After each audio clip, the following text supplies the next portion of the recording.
Welcome to my castle.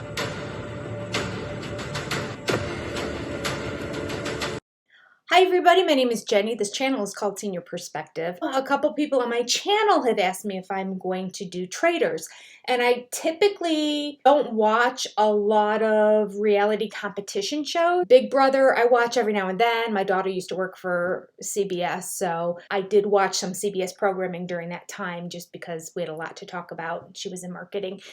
Generally, it's not my thing so much, although I do love Me and An Amazing Race. That's my favorite. But most of them I have watched at some point in the past, like 1 or 2 seasons of it. Dancing with the Stars, used to watch it all, don't watch it anymore. Survivor, used to watch it all, don't watch it anymore.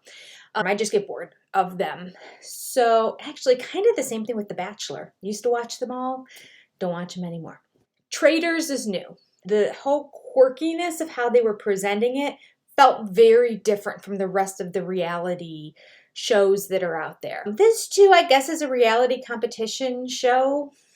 There's a winner at the end that gets the money, but they come at it a little bit different angle. So I decided I'm going to go ahead and review it. Well, we are 4 episodes in already. I thought we were 3 episodes in, and I will tell you, in one day I sat down and watched the 3 episodes and was so disappointed at the end of the 3rd episode that I had to wait for a week to watch the next one, and then I saw there was a 4th one in there, so it must have just dropped. So let's go ahead and talk about it. Amidst this world of bloodshed, I am your humble narrator. So step inside, stay a while in the company of the traitor. All right, so we're going to start. This video is going to be just episode 1. I'll do a different one for each episode. And I will say, I found it to start off pretty slow. I wasn't sure if I was going to stick with it. Wasn't that thrilled. At first, I didn't think I recognized almost any of the celebrity contestants. As they started revealing who they were, I'm like, that's her face? I mean, we need to lay off some of the work that people are getting done. All right. I mean, when you look like a completely different person, it's time to reevaluate. In my opinion, what do I know? Just a housewife in the Midwest, right? I don't relate to life out in California and Hollywood, but I mean, an objective point of view that's away from all of that is you're not getting better looking with the stuff that you're doing. Okay, let's go on. That's not what the show's about at all. I just wanted to say, I thought I knew none of the contestants on the show, and I thought, I don't know if I'm going to like this at all. I don't know who any of these people are. And I recognized, I think, 1 or 2. And then as I kept going, I'm like, oh, yeah, I know who that. Oh, I know who that is. Okay. The contestants are all in these nice SUV, I don't know. I assume they're SUVs. I can't remember. They probably were some sort of Mercedes-Benz. Everything was kind of like luxury. They are in Scotland, and they are going to a castle in Scotland to film this. So, I mean, that alone would make me sign up and do the reality show. Although they have to live inside the castle the whole time. But living in a castle for filming can't be that bad a deal, right? Okay. So they're going in the cars, and this one chick says, you guys know that we're like the first couple that's doing the show. Like it's a milestone. Like it's going to go on her IMDb, right? And I'm thinking, how many seasons of this have there been? It's only been 1 season. She was so proud as she announced it, and people in the car were like, oh, there's only been 1 season. We're the first couple. Yeah, okay.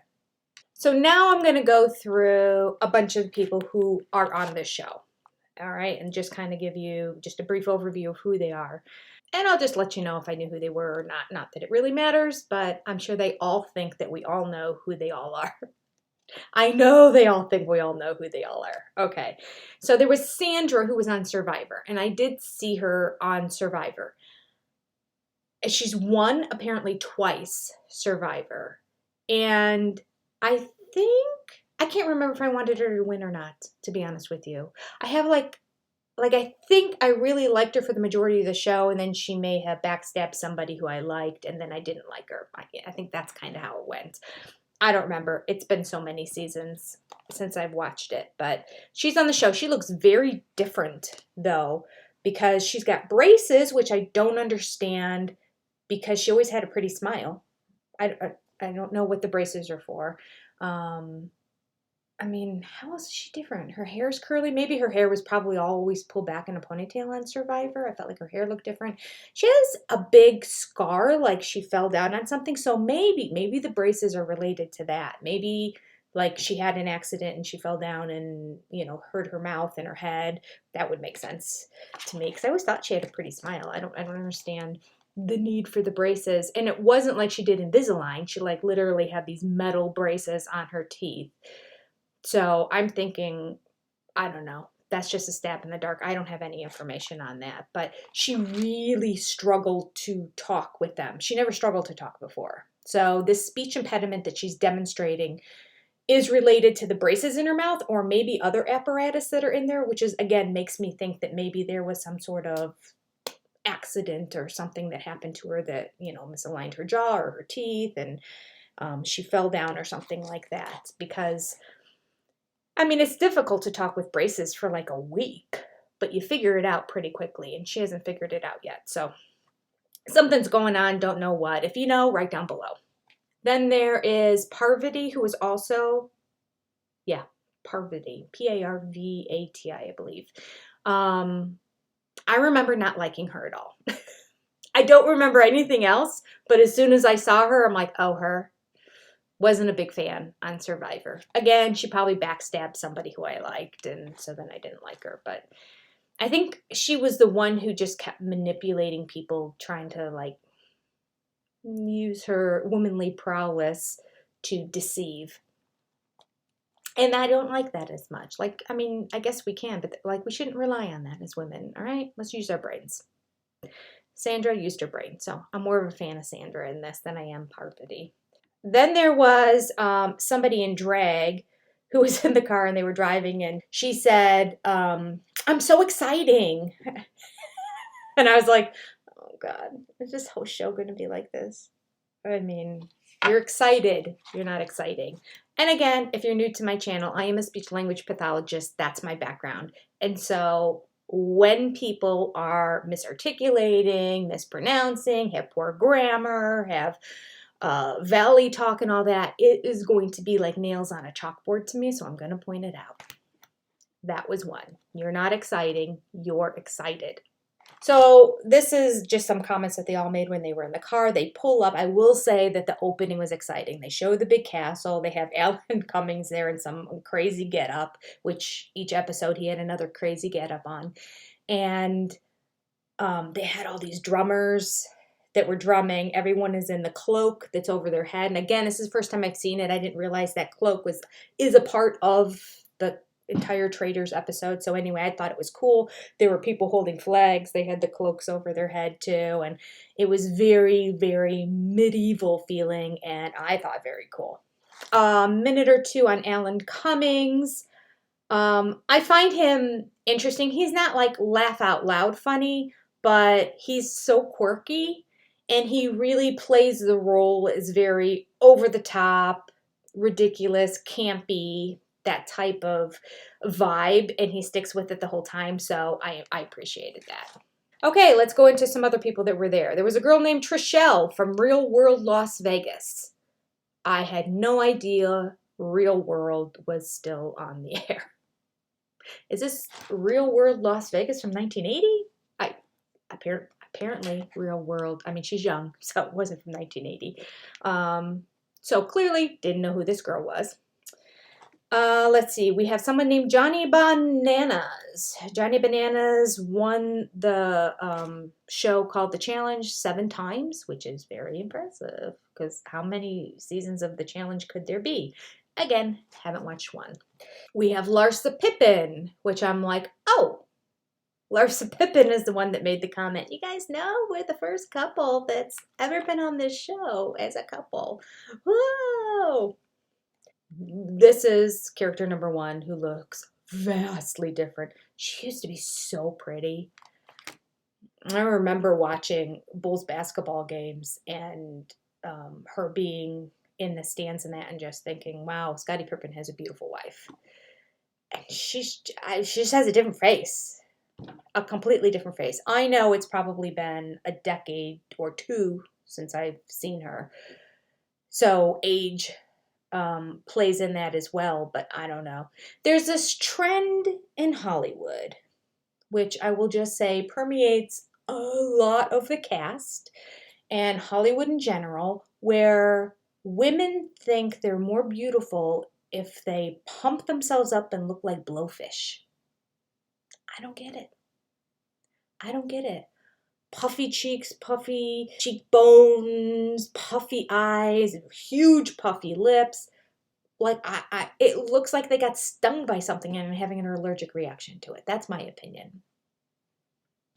And it's hard to tell them apart. Quite frankly, I stopped watching. I watched a lot of the housewives. Eventually, over time, they started dropping off too, just like the other reality shows do. So I was familiar with some of those contestants, but one of the shows I watched every single season, and then I didn't this season because I just kept getting confused who people were. There's two, I don't even know their names, but on Real Housewives of Salt Lake City, there's two girls that could be identical twins in my world. And they've just shot themselves up to really look alike to each other. And I just thought, I'm over this. I stopped watching. I got things to do. I can't waste time trying to figure out which chick is which. So anyway, I moved on. So we have Larsa Pippen, and she's from the Real Housewives of Miami, but originally known for being the wife of Scottie Pippen. And she was also like the best friend to Kim Kardashian for many, many, many years until she wasn't, because I think that she betrayed her. I think it was something about, sharing information with media or something like that. I don't know. That's secondhand hearsay. But I do know there was a big falling out. They do not speak to each other anymore. And Larsa is now, I think, trying to look like Kim. But don't try to look like another person. Let Kim just be Kim. That's who Kim is. I know Kim has enhanced her face. She hasn't changed it so much like Kylie has, who looks like a completely different, again, really pretty little girl who blowfish. But Kim kind of has always looked like him. She just had a little bit larger nose before. These are my opinions you probably don't care a bit about. All right, let's go on. In Larsa Pippen's interview, she says, people are going to be intimidated of me because I'm playing the game with my boyfriend and they think that I have an advantage. And then she goes on to say, we are both here individually. It's great that Marcus is here, but we're not a team. I call BS. There is no way that she is not going to be sharing information with her boyfriend on the show and that he's not going to be sharing information with her. I just know that. I just know it is a fact, especially because it's a boyfriend. If it's a boyfriend or early couple of years of marriage, you are so bound together emotionally. They're totally going to be working together. So I'm watching this thinking, if this is a vote off kind of thing, one of them would be the first to get voted off. You got to separate that couple for sure. We're playing individually. They slept in different bedrooms. That's what playing individually is. The group is together as a whole group all the time. So, all right. So speaking of her boyfriend is Marcus Jordan, Michael Jordan's son. And he did not at all look like Michael Jordan. I was very surprised. Did not know that was Michael Jordan's son. In fact, you know who he looks like. There were a couple times that I would see him and I'd be like, I think I know him. I think I've seen him before.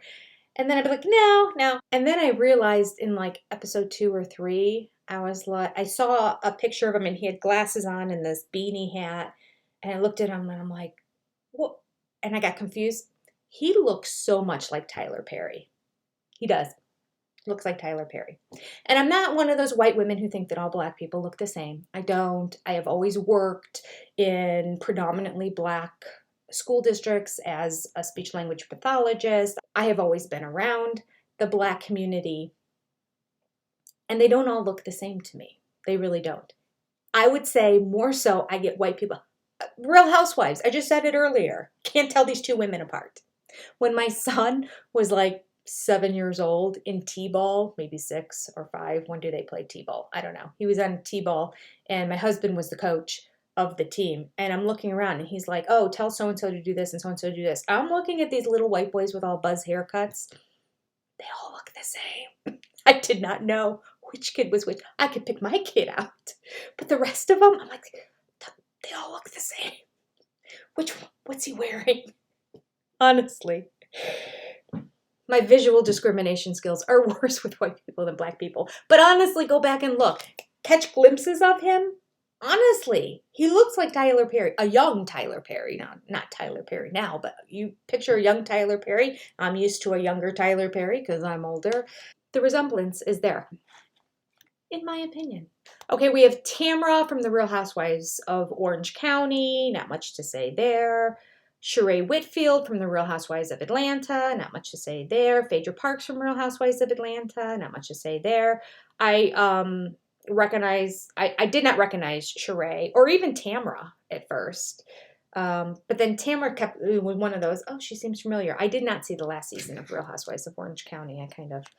I meant to. I just got busy with life, so I didn't see it. But I had been following that one all the way through, basically because my daughter was living in Orange County when she went to college. So I was like really looking at the different restaurants and the different places they went to. That's what I was most fascinated by because I would take notes. And then when I would go visit her, I'm like, oh, let's go eat at the Quiet Woman, or let's go, like different things that they had there. Let's go to Balboa Island. Let's go wherever. So that's why I was obsessed with it. And then she moved after she graduated from college, when she started working at a talent agency and then CBS. She was living in La Brea area by West Hollywood and Beverly Hills, right in there. And so Real Housewives of Beverly Hills was very interesting to me because, again, I was taking notes on different places people were going. So both those episodes I haven't seen recently. She lives in Nashville now. When there's a Real Housewives in Nashville, I'm on it because I will be taking notes of all the great restaurants they go to and then go there. Okay. Moving on. We have Peppermint. I have never seen an episode of RuPaul's Drag Race. I don't know why. I don't even know is it on Bravo? I think it wasn't on Bravo at first. It must be on Bravo now because Andy Cohen interviews or always has people from RuPaul's Drag Race on his show Behind the Bar, and RuPaul often is being interviewed. I don't know. I don't know when it's on, but I just have never seen it. Okay. I hear great things about it, just never saw it myself. Peppermint is apparently one of the Drag Race contestants. I don't even know the premise of the show, if they're competing. Anyway, she's on the show. Then there's Peter from The Bachelor. I recognized him. I actually think that may be the last season of The Bachelor that I watched. But I don't think I watched it all the way through to the end because I have no recollection of how it ended at the end. I don't know. But he looks familiar, and I remember him being an interesting choice because he seemed kind of like sweet and nice and quiet. And I'm like, how's he going to carry a show? That's all I remember. So he's on this. There's Deontay, who's a professional boxer who people thought was the most popular person there. Actually, there's a contest between Peppermint and Deontay, who's the most popular, which is ironic because if I would have seen them, I would have been like, don't know. Don't follow professional boxing at all. Have zero interest in it. If I'm flipping through the channels and I see it, I'm quickly moving beyond it. I'm not interested in violence. MMA, definitely not. Don't know anything about any of that. So I know the names of older, I can quote out like a Mike Tyson, George Foreman, like I know famous boxers of years past, but I couldn't tell you who currently is popular at all. We have Karsten, also known as Bergie, from Love Island. And this is when I started thinking like, wow, they were really stretching to find people to get on this show. Love Island? All right. I have seen a couple episodes of Love Island. I haven't seen the one with Bergie. But he says that he cannot manipulate people and he cannot lie. And so I'm thinking he's probably not going to do too well on this show. If you have to manipulate and lie. Didn't know because, again, this is episode 1. Don't really understand what the premise of the show is going to be. We're just meeting everybody now.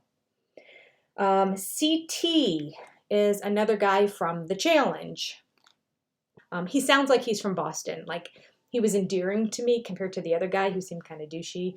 CT seemed, I like the Boston accent, or he reminded me kind of being bald and roundish face. He reminded me of that comedian from Boston, Bill Burr, who I think is hysterical. I love comedians who, when they're getting interviewed, on just like a regular talk show and that, are just naturally funny. He's one of those guys, and I think it's partly his Boston accent that makes that he can deliver things in a way differently, like the same lines delivered by another person wouldn't be as funny, but he just has a way about him that I think he's one of those naturally funny people, which makes him a great comedian as well. Anywho, CT reminds me of him, so I liked him. We have a guy named Dan who was on Big Brother. Again, don't watch a lot of Big Brothers, watch one or two of them. I do watch all the celebrity ones. I do enjoy those. It's just too much of a time commitment, people. Like, there's so many episodes. Anyway, so Dan apparently was really famous for doing one of the biggest heists or biggest backstab or biggest something. I don't know. I expected him to be a real evil, vicious, backstabbing kind of player. It doesn't seem like it's turning out that way, but that's what I expected from his intro. We have someone named Ekin Su, who is from Love Island, UK. Okay, we are stretching hard to find participants to come on this show. Love Island, UK? Don't even watch Love Island. Again, I watched a couple of them, but not Love Island. You know what? I did watch a season of Love Island, UK. Take it back. I don't even know how it came to be, but there was one, and there was like some famous rock star singer whose daughter was on it. Did anyone see that season? That's the only season I ever watched. I really did enjoy it. It may have been one of the first seasons that they had the show. I want to say it was like around season 4. Why would that random information be in my head? I have no idea. Anyway, I found it to be a very good season, but I don't continue to watch Love Island UK. If you do, you'll be happy. Ekin Su from Love Island UK is on this show. Then we have another Big Brother participant named Janelle. Again, don't know her. We have a parliament member. I'm not big on my foreign politics, I will admit. I probably should be a little bit more up on it. I mean, I can tell you the heads of states and you know, like the leaders of all the different countries. Well, not all the countries, but all the major countries. But I couldn't tell you who parliament members were. And his name is John Bercolo or something like that. So I think he's pretty popular. Apparently he was kind of disgraced at the end, but not really.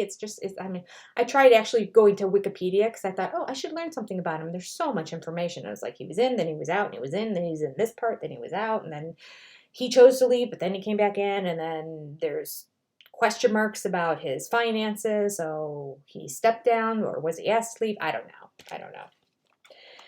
Anyway, it's nice to have somebody with a British accent. I will say Ekin Su has her accent there as well, but I don't know. I appreciate a male accent more, maybe because I'm a female. We have Kevin Creeder from Bling Empire. Again, a show I never watched. I don't even know where to find Bling Empire. That's an actual scripted show, I believe, right? Right? I think it's scripted. So he's an actor. My first impression was good looking guy, best looking guy on the cast, I thought originally.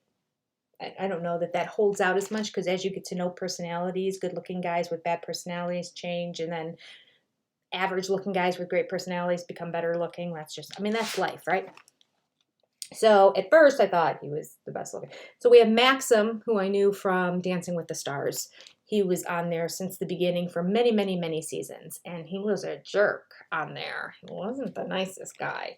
So I thought, well, this ought to be interesting to see how this goes. I think he eventually ended up marrying one of the other Dancing with the Stars dancers. And I know he's not on the show anymore. Although I'm pretty sure he isn't. I tried watching this last season because I was following Vanderpump Rules. So I wanted to see Ariana, and I'm almost positive Max was not on the show. Which reminds me, I have to go back and finish that up. I don't even know who won. I only got to like 3/4 of the way through it. And then we have Mercedes, or MJ from Shaws of Sunset. I watched every single episode of Shaws of Sunset. I love that show. So I knew her. And that's everybody. Whew. All right. I'm sorry to make this first episode so long. The rest of them we're just going to talk about the show, but I wanted to get that all out. That way, if I talk about people and mention a name, you'll know who I'm talking about. Okay. Tamara in her overhead interview said that I'm going to pick out the traitor right away. And I just wrote on here, we'll see. I don't know. Tamara, the OC housewife. I'm like, okay. Larsa, the housewife from Miami and Pippin's ex-wife, says, okay, but before I give this quote, let me give the background. So they're all sitting at a round table and Alan is walking around. They all have blindfolds on. He walks around the circle a couple times and he touches the shoulder of the traitors. They don't know how many traitors there are. If your shoulder is touched, then you're a traitor. Okay, so I thought, oh, that's an interesting way to start off. Again, this is all new to me. So afterwards, they're all talking amongst each other. And of course, the traitor has to keep their identity secret. They all have to pretend that they're called faithfuls. If you're not a traitor, you're a faithful. So everyone's saying that they're all faithfuls, but who's the traitor? Larsa, in the group of people at dinner or something later on, I can't remember because again, I just watched 4 episodes and I'm just starting to do my videos now. But Larsa said, my hearing is really good and I could hear his jacket when he was lifting his arm to my left. My ears are so strong that I could feel the vibration of him lifting his jacket. I swear I have really good hearing. I hear a pin drop. It's so much wrong with that. I mean, come on. You can tell right from the get-go, I'm like not a huge fan of Larsa. All right. You can hear a pin drop. All right, well, I'll just say my undergrad is in speech pathology and audiology. So let's just talk about the fact you can hear a pin drop. Onto a tile floor, I can too. Ding! Not that hard to hear, especially in a completely quiet room. You could hear a pin drop there. Onto carpeting, if you can hear a pin drop on carpeting, that means everything else you're hearing has got to be screamingly, ear-piercingly loud. I don't think so. And I will say, it is a figure of speech. My hearing's so good, I can hear a pin drop. But the way she was saying it, she made it sound like she was saying it like she literally can hear pins drop. So I just want to put that out there. My hearing is so good, I could feel the vibration of his jacket moving. There's no way that the vibration of his jacket moving, she's going to be able to feel in her ear. I mean, she just can't. Like, I don't even think a dog could do that with their good hearing. The whole thing was just such a lie, and people were like, really? I'm like, oh, this is going to be an interesting show, people. The gullibleness of people is crazy. And the outright lies like this that people buy into, it's shocking. Okay.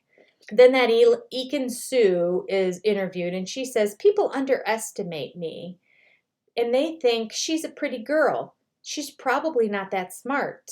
She probably loves herself. But, and again, I didn't know this girl from anything else. So I thought she was going to go on to say, I have my PhD in this. I went to Oxford. I teach at the university. I did research. I did this. This is her. But I believe in aliens. And I have conspiracy theories. I love cartoons. I can twist my arm all the way back. I'm very quirky, very weird, but also very relatable. And people love that about me. She forgot to add, and very out of touch. Oh, gosh. Oh. It's not the first time that she refers to herself as a pretty girl. She really thinks a lot of herself, this Ekin Sue. Not a fan. We have Phaedra blending in, and I wrote here, she's going to be a good traitor. Phaedra from Real Housewives of Atlanta. Again, I watched her the whole time she was on until she wasn't on the season. I don't watch Atlanta anymore. It just got not good. But back when Phaedra was still on it, it was still good. She is good TV. Love her or hate her, she's good TV. She comes up with quips and comebacks that are just clever. She's smart. She's a smart woman. She has her mortician's license, but she's also a lawyer and has so she does well. And she's very personable and social. So I'm like, she's gonna do well as a traitor. She's gonna be able to blend in, and right away I could see her starting to blend in. Nobody's thinking Phaedra's a traitor. Then this Bergie guy, the one from Love Island, who said that he's not going to be able to tell a lie or be deceptive or anything like that. He just seems like a big teddy bear. That's what he reminds me of. But he seemed like a really nice guy. And from the little bits that he shared, it makes it sound like he may have gotten very manipulated and led astray on Love Island. I don't know. Didn't see it. But I'm just putting two and two together from what he said about it. Okay. He said that I want to prove that I'm not somebody who's easily manipulated. I want to show the world that I can figure stuff out on my own.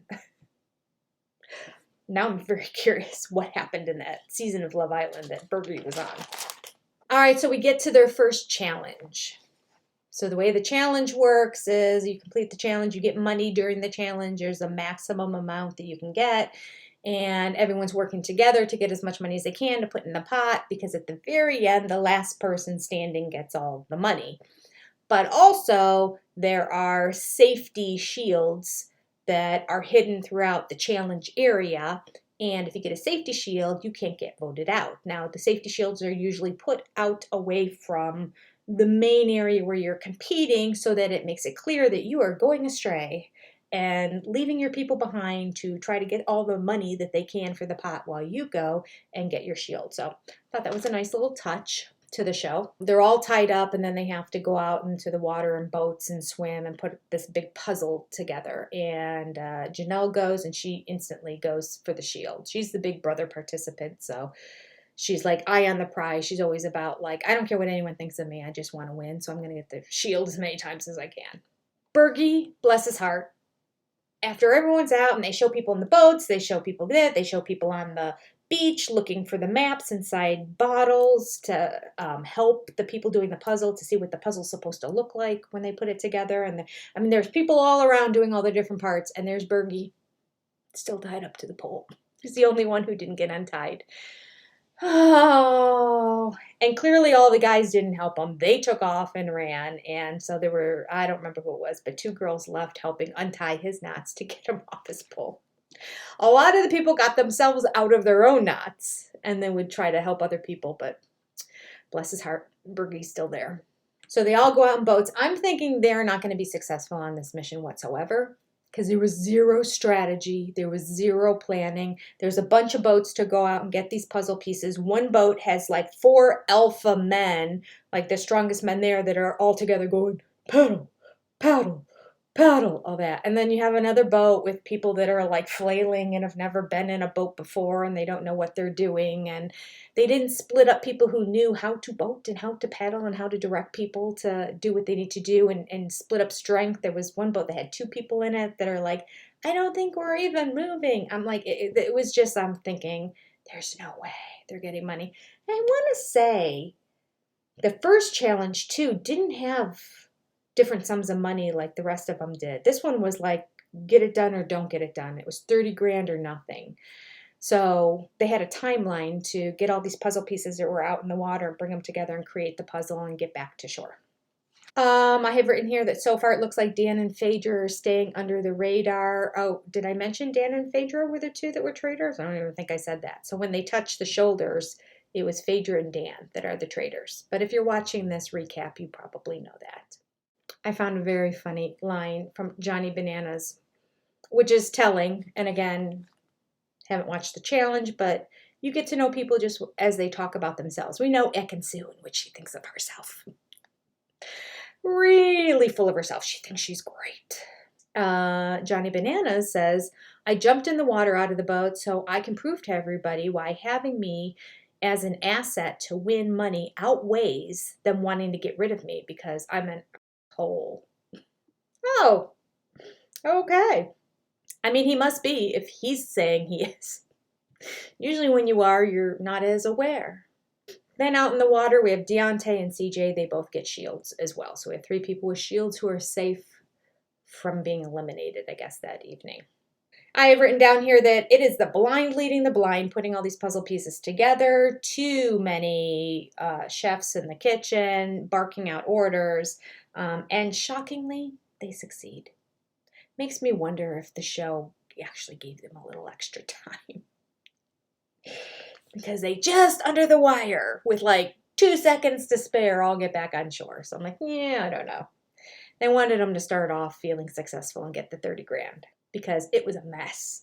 So then we get to the end of the episode and the traitors get to reveal themselves in a room. I can't remember the name of it. I'll write it down at some point. I don't think I've written it down at all, but they have a name for this room that they go to with their cloaks in the dark of night, that they walk in and they reveal themselves, and Dan and Phaedra realize the other person is. Neither of them suspected the other person, which is a good thing, because then they think, okay, I didn't pick up on that person. They didn't pick up on me. We must be doing a pretty good job to hide our identity as traitors.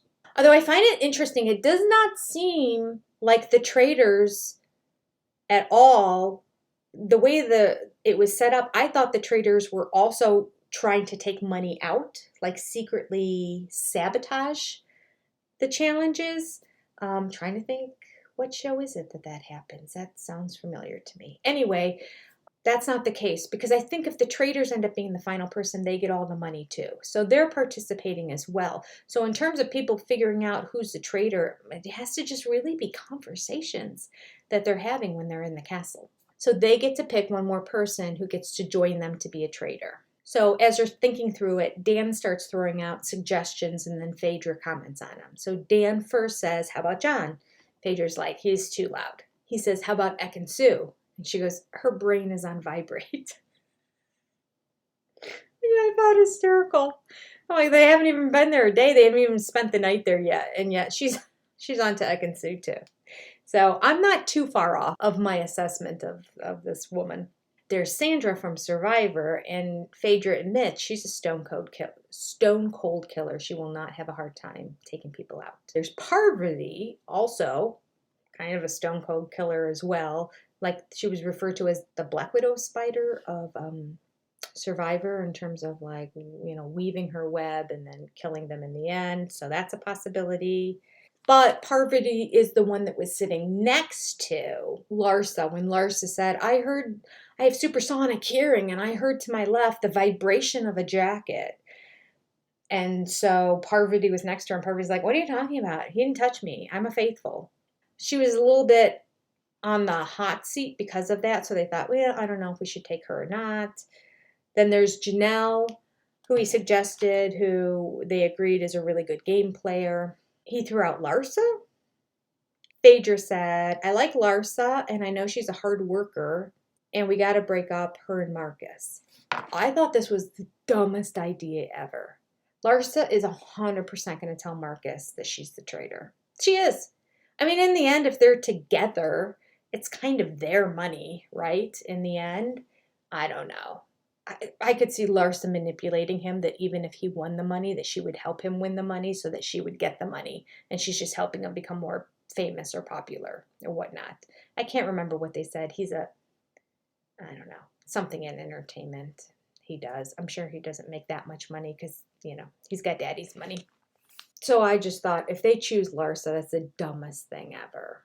Because there's no way Larsa's going to vote off and kill her boyfriend right away. She's going to keep manipulating them to keep him around.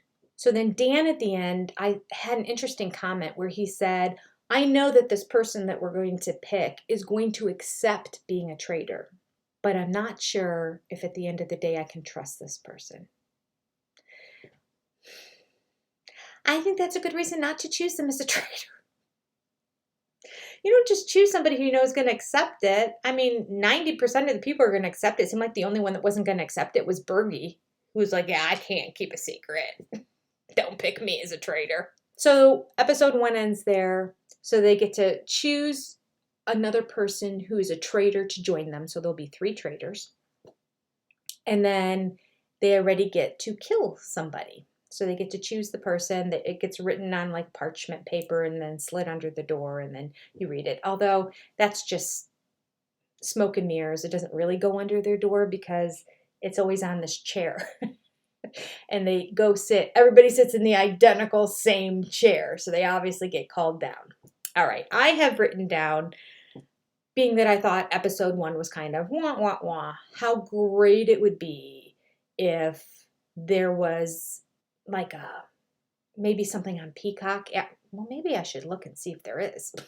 But if Peacock had like a 20-minute additional bonus episode of behind the scenes, how they snuck things under the doors without people knowing that it was going under a certain person's door, how they, if it did go under their door, however, maybe they slid the note under the door, didn't say what it showed in terms of, you're the one that we choose. The note they slid under the door actually said, go to the room with the white chair that you're going to sit in, and we're going to videotape you opening a letter. How do they get out of their rooms? Because castles are creaky. And I mean, my house is creaky. It was built in the late 80s, but you can walk and you can still hear the creak of the floorboards. A castle is going to be so creaky. So do they have like PAs that walk up and down the hall during a certain time at night and just keep walking, and then somebody slides it under the door, but they just keep walking so you don't know where they actually stopped? I mean, I'm thinking that's clever. So you just hear walking all around, and then eventually they all leave and stop walking. I think that might happen. I don't know. I just think production-wise, my brain was working as I was watching this first episode going, oh, I would love to see how they did that. I would love to see how they did this. I would love to see how they get the traitors out of their room in the dark of night without hearing that too. Is there a bunch of walking and doors opening and closing so you can't tell which door is getting opened and closed in terms of them leaving? Do all the rooms have back entrances and back ways to go in and out? I don't know. But I have so many questions about the logistics. Maybe I'm not the right person to be reviewing this. All right, this is way longer than I expected it to be. The rest of them are going to be much shorter. But I will say, as okay as episode 1 is, each episode gets better than the one before. So it is worth watching, because already by episode 3, you're fully invested. And production gets more clever. So I recommend it. It's on Peacock, and it's free on Peacock. It's not on the subscription part of it. So everybody can watch it. Go watch it, and then come back and watch the rest of my reviews afterwards. Okay. See you next time. Bye.